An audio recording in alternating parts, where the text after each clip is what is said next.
আমি জানি আজকের ভিডিওটা কোনো সেলিব্রিটি করলে অবশ্যই ভিডিওটা ভাইরাল হতো। আপনাদের একটা শেয়ারের কারণে বেঁচে যেতে পারে এই ফুটফুটে বাচ্চাটার জীবন। বাচ্চাটা দেখতে কতটা সুন্দর, তাই না? কিন্তু বাচ্চাটার একটু প্রবলেম হয়েছে, আর বাচ্চাটার ফ্যামিলির আর্থিক অবস্থা একদম ভালো না।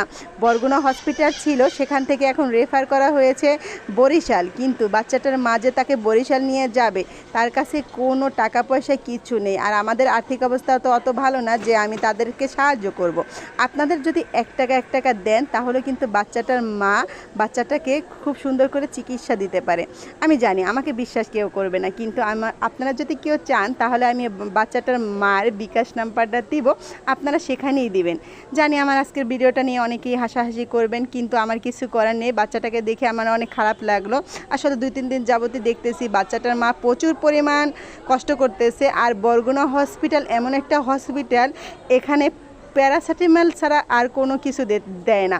আর গরিব মানুষ এখানে সরকারি হাসপাতাল কিন্তু চিকিৎসা নিতে আসে কিসের জন্য, যে এটা ফ্রি চিকিৎসা হবে। আর এখানে কিন্তু ফ্রি চিকিৎসা কোনো হয় না, এটা টাকা দিয়ে বাহির থেকে ওষুধ কিনেই কিন্তু চিকিৎসাটা করতে হয়। আর এই যে দেখুন বাচ্চাটার বুকটা একদম ফুলে ফুলে উঠতেছে, তার জন্যই কিন্তু বাচ্চাটাকে বরিশাল রেফার করা।